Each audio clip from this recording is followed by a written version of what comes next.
अस्सलाम वालेकुम एवरीवन। उम्मीद है आप लोग अपनी फैमिली के साथ ठीक ठाक होंगे, खैरियत से होंगे। हम अपनी नई वीडियो के साथ हाज़िर हैं और जैसा कि आप ब्लैक बोर्ड पर देख रहे होंगे कि ये आज की हमारा जो लेक्चर है या वीडियो है ये प्रोनाउन से मुताल्लिक़ है और प्रोनाउन पार्ट्स ऑफ स्पीच के सिलसिले का ये दूसरी वीडियो है। ठीक है, तो आइए अपना लेसन जो है वो हम शुरू करते हैं। प्रोनाउन की सबसे पहले आपको डेफिनेशन बता देते हैं। Pronoun is a word that is used in place of noun. ऐसा लफ्ज़ जो नाउन की जगह पे इस्तेमाल होता हो, नाउन के बदले में इस्तेमाल होता हो, उस लफ्ज़ को प्रोनाउन कहते हैं। ठीक है, तो क्यों करते हैं ऐसा, नाउन क्यों नहीं, प्रोनाउन क्यों? To avoid repetition of the noun. Noun की तकरार को या उसके बार बार इस्तेमाल से बचने के लिए हम प्रोनाउन इस्तेमाल कर लेते हैं। फॉर एग्ज़ाम्पल, अगर आप एक ऐसे लिखते हैं मोहम्मद अली जिन्ना पर, कायद आज़म मोहम्मद अली जिन्ना पर, तो फिर जो है वो आप एक दफ़ा तो उनका नाम लिख सकते हैं, जैसे कायद आज़म Mohammad Ali Jinnah was the founder of Pakistan. Full stop. He was born in Karachi in 1876 or 77. तो ही जब आया है तो वो प्रोनाउन है और वो कायद-ए-आज़म मोहम्मद अली जिन्ना की जगह पे आया है। क्योंकि आपने ऐसे में बहुत सारे सेंटेंस आगे और भी लिखने हैं कायद-ए-आज़म के बारे में, तो हर बार अगर आप कायद-ए-आज़म मोहम्मद अली जिन्ना लिखेंगे तो वो अजीब सा लगेगा और अच्छा नहीं लगेगा। तो ये मुख्तसर भी हो जाता है प्रोनाउन वर्ड जो होता है, और रेफ़र नाउन को ही करता है जिसका कि आप जिक्र करते चले आ रहे हैं। ठीक है, तो इसमें मिसाल के तौर पे मैं आपको बता दूं, ही, शी, इट, दे वगैरह वगैरह होते हैं। हु भी कुछ जगहों पे प्रोनाउन के तौर पे इस्तेमाल होता है, विच भी कुछ किस्मों में प्रोनाउन के तौर पे इस्तेमाल होता है। तो जहाँ जहाँ मतलब नाउन की जगह पे जो भी अल्फाज इस्तेमाल होगा जो नाउन को रिप्रेजेंट कर रहा होगा वो प्रोनाउन कहलाएगा। अब इसकी जो है वो 7 किस्में हैं, लेकिन हम 7 किस्मों को डिस्कस नहीं करेंगे। ठीक है, हम आगे चल के जो है सिंपली एक जो है वो इसकी डिस्कस करेंगे, काइंड जो होगी। तो सबसे पहले जो है वो हम ये डिसाइड करते हैं कि इसकी मीनिंग ये होती है या वो होती है। हकीकत में इसकी दोनों ही मीनिंग्स हो सकती हैं, वरना आमतौर पर हम पढ़ते आए हैं कि इसके मायने, ही के मायने वो लड़के के लिए, शी के मायने वो लड़की के लिए, इट के मायने वो बेजान चीज़ के लिए, और दे जो है वो जानदार, बेजान, सिंगुलर, प्लूरल्स जितने भी हैं उनके लिए दे इस्तेमाल होता है और उसकी भी मीनिंग जो है वो की मीनिंग में आती है। तो मैं आपको यहाँ पर 1-2 मिसालें देता हूँ। One of my cousins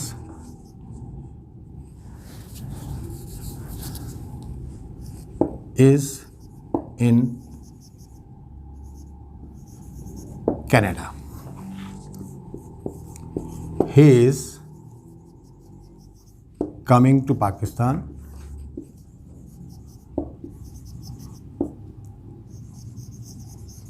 next week. ठीक है, मेरा एक कज़न जो है वो कनाडा में रहता है और कनाडा में है और वो अगले हफ्ते पाकिस्तान आ रहा है। वो क्योंकि दूर है, नज़दीक नहीं है, गायब है, इसलिए जो है वो ही की मीनिंग जो है वो के इस्तेमाल होगी। समझ गए? अच्छा, अब मैं दूसरी मिसाल देता हूँ आपको इसके बरक्स।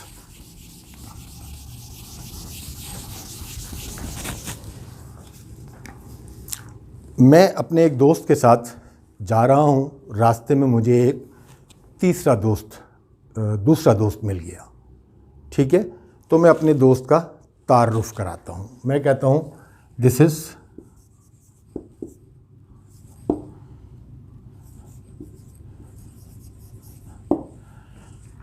सोहेल। ये सोहेल है। ठीक है, he is my neighbour and a friend as well।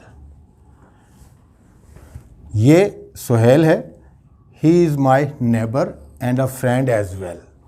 तो अब मैं ये तो नहीं कह सकता ना कि ये सोहेल है और ही के लिए अब मैं कहूँ कि वो मेरा पड़ोसी भी है और दोस्त भी है, मेरा पड़ोसी है और दोस्त भी है। तो फिर मैं ही की जो मीनिंग होगी वो ये के सेंस में आ जाएगी कि ये सोहेल है, ये मेरे पड़ोसी हैं और मेरे दोस्त भी हैं।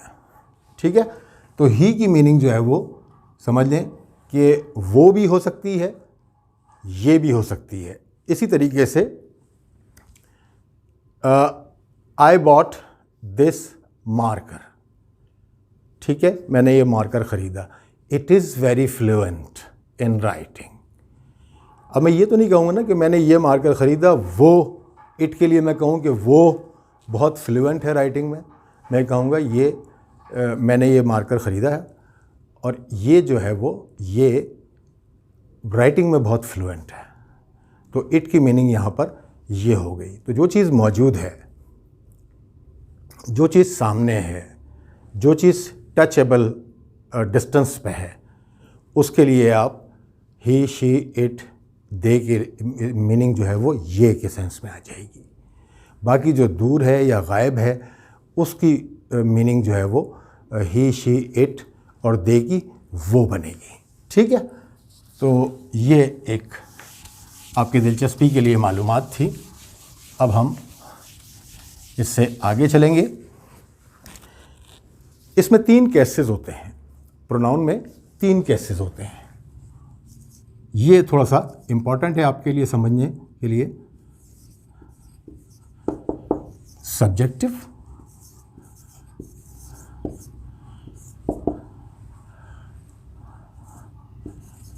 ऑब्जेक्टिव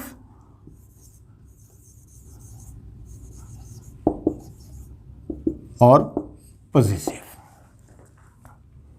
प्रोनाउन के 3 केसेस होते हैं, subjective case, objective case, possessive case. For example first person singular का जो प्रोनाउन है वो आई है, तो उसका ऑब्जेक्टिव होगा मी और पॉसेसिव होगा माय या माइन। सेकंड पर्सन में आप आएंगे तो यू होगा सब्जेक्टिव केस और यू ही इसका ऑब्जेक्टिव केस है, लेकिन पॉसेसिव केस जो है वो योर होगा या योर्स होगा। थर्ड पर्सन में जब आप आएंगे तो ही के लिए जो है वो हिम हो गया और पॉसेसिव केस में हिज होगा। ठीक है, इसके बाद हम हर पे आ जाते हैं, सॉरी शी पे आ जाते हैं। पहले she, her, hers, they,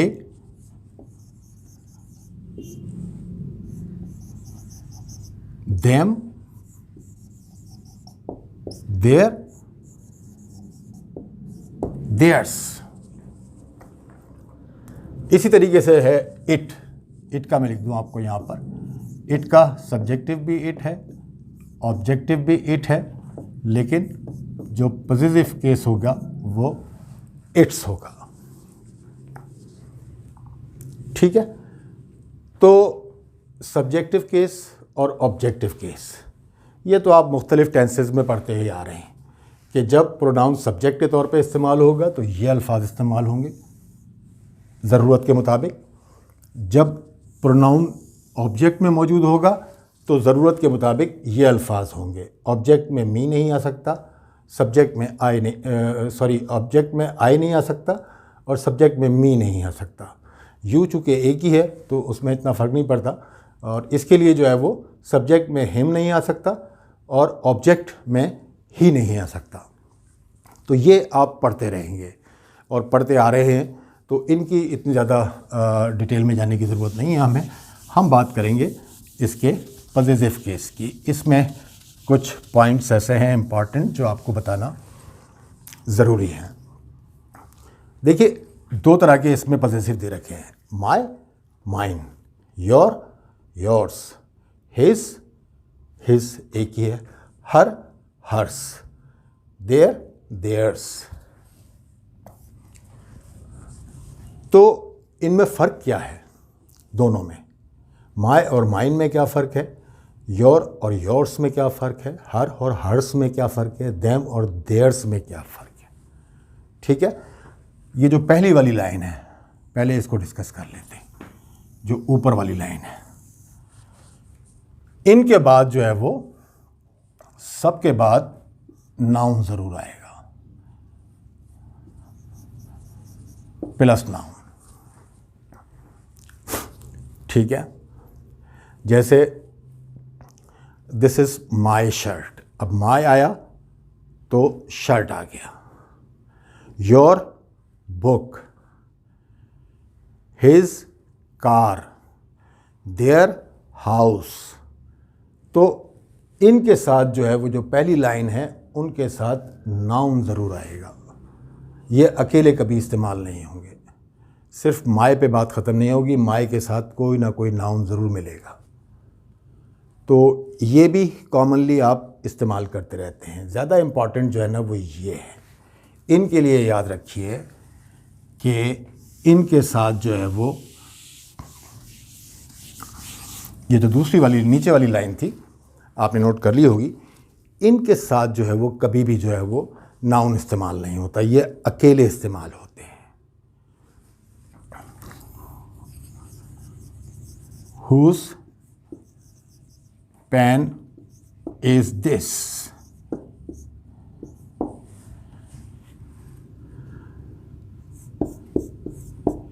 It is mine. ये किसका पेन है या ये पेन किसका है? इट इज़ माइन, ये मेरा है। ठीक है, माइन पेन नहीं आएगा, माइन बुक नहीं आएगा, कभी भी नहीं आएगा। ये माइन हमेशा अकेला आएगा। माय के साथ तो पेन आ सकता था, इट इज़ माय पेन और इट इज़ माइन। इसी तरीके से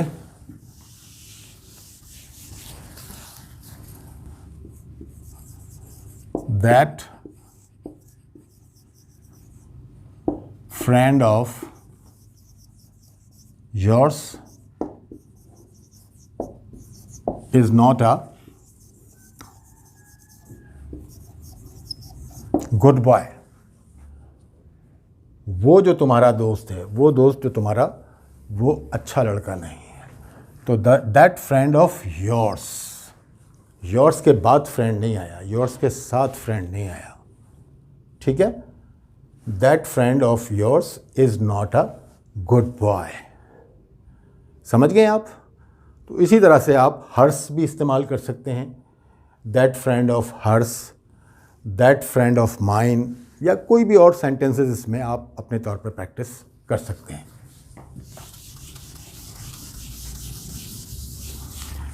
तो बस फ़र्क इतना है कि जो पहली वाली हमने लाइन लिखी थी, my, your, his, her, their, उनके साथ तो नाउन आएगा और ज़रूर आएगा, वो अकेले इस्तेमाल नहीं हो सकते।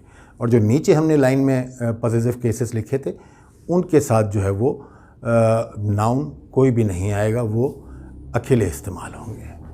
ठीक है, अब जो हम आते हैं इनकी तरतीब की तरफ। कभी कभार ऐसा होता है कि एक से ज़्यादा प्रोनाउन इस्तेमाल हो जाते हैं। तो हमेशा याद रखिए, अगर एक से ज़्यादा प्रोनाउन इस्तेमाल हो रहे हैं तो तरतीब ये होगी, यू, ही एंड आई। ठीक है। सबसे पहले अगर एक से ज़्यादा हैं प्रोनाउन एक ही सेंटेंस में, तो सॉरी मैंने एंड नहीं लगाया यहाँ पर, एंड भी आता है आखिर में ना, आखिर में एंड आएगा। You and he, you and आई, तो यू सबसे पहले आएगा। और अगर साथ में सिर्फ सेकंड पर्सन है, थर्ड पर्सन है, तो थर्ड पर्सन पहले आएगा और फर्स्ट पर्सन सबसे आखिर में आएगा। ये याद रखिएगा। समझ गए बात। अगर एक से ज़्यादा इस्तेमाल होते हैं तो यू, ही एंड आई, अगर तीन इस्तेमाल हो रहे हैं सेंटेंस एक ही सेंटेंस में ये तीनों प्रोनाउन इस्तेमाल हो रहे हैं सब्जेक्ट के तौर पे, तो आप सबसे पहले सेकंड पर्सन, फिर थर्ड पर्सन और आखिर में फर्स्ट पर्सन लिखेंगे। इनकी तरतीब हमेशा ये होगी। और अगर तीन नहीं है, दो हैं, तीनों पर्सन में से दो पर्सन हैं, तो फिर भी सेकंड पर्सन सबसे पहले रहेगा। और अगर दूसरा थर्ड पर्सन है तो वो बाद में आएगा, अगर दूसरा फर्स्ट पर्सन है तो वो बाद में आएगा। सेंटेंस सिंपल सा भी कोई बना सकते हैं, you, he and I are very good friends. ठीक है। You and he are very good friends, you and I are very good friends. तो कोई भी जो है ना वो सेंटेंस बना सकते हैं। ये तरतीब होती है प्रोनाउन की। इसके बाद हम प्रोनाउन के हवाले से आखिरी चीज़ पे आ जाते हैं। वो होता है, इन 7 किस्मों में से एक किस्म होती है रिफ्लेक्सिव प्रोनाउन, जो ज़्यादा इम्पॉर्टेंट है आपको बताने के लिए। वैसे तो प्रोनाउन को अगर आप डिस्कस करने बैठेंगे तो 1.5-2 घंटे तक की भी वीडियोस जो है ना वो शायद ना काफ़ी होंगी। तो रिफ्लेक्सिव प्रोनाउन वो होते हैं जिसमें आमतौर पे आपने देखा होगा क्या, हम पॉजिटिव केसेस के साथ सेल्फ,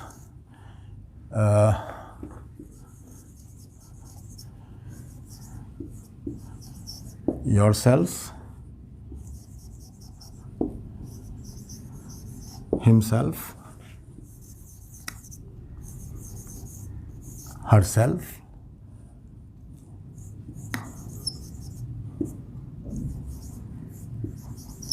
themselves, ये इजाफा कर देते हैं सेल्फ का और सेल्फ्स का। First person, second person, third person में ये तीनों हैं, तो इनमें हम इजाफा कर देते हैं। ये रिफ्लेक्सिव प्रोनाउन कहलाते हैं।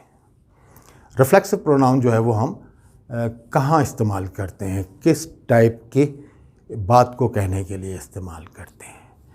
कभी कभार सुनने वाले को यकीन दिलाने के लिए कि ये काम आपने खुद किया है, ठीक है ना, सब्जेक्ट पे जोर देने के लिए, to make the subject more emphatic, emphasise करने के लिए सब्जेक्ट पे हम सब्जेक्ट के फ़ौरन बाद या अपने हेल्पिंग वर्ब या ऑक्सिलरी वर्ब के बाद हम इसको इस्तेमाल करते हैं।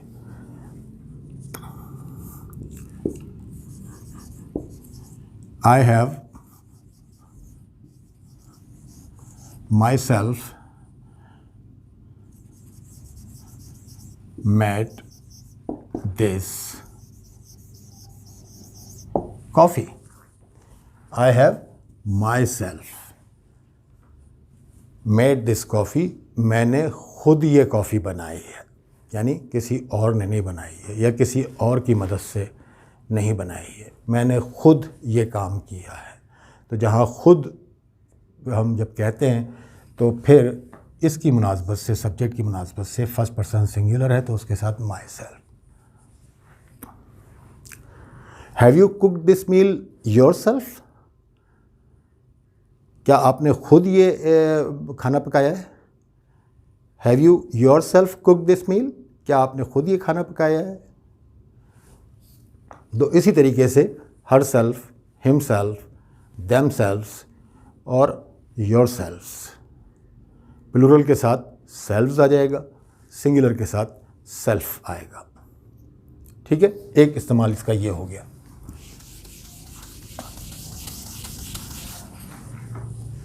रिफ्लेक्सिव प्रोनाउन का दूसरा जो इस्तेमाल है वो उसमें एक्शन जब सब्जेक्ट पर रिफ्लेक्ट होता है।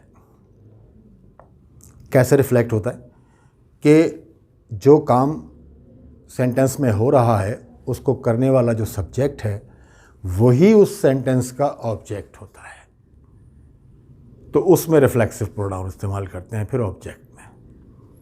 मिसाल के तौर पर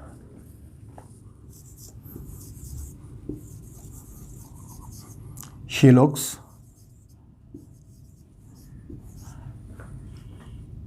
herself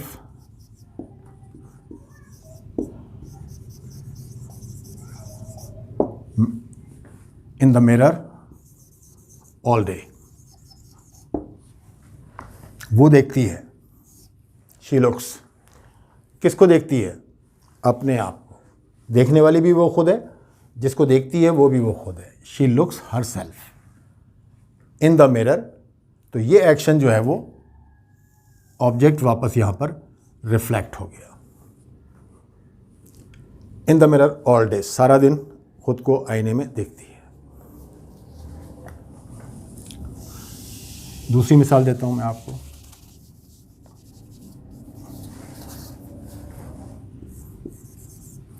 the minister shot himself. The minister subject है, ठीक है।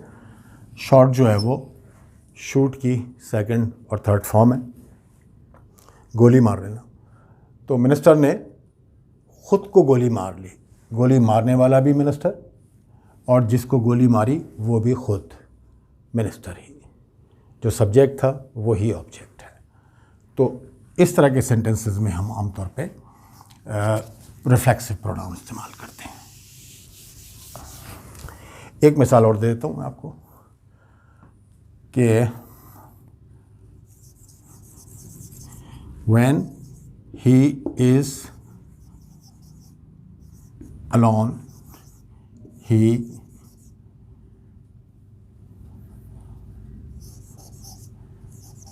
talks to himself। When he is alone he talks to himself।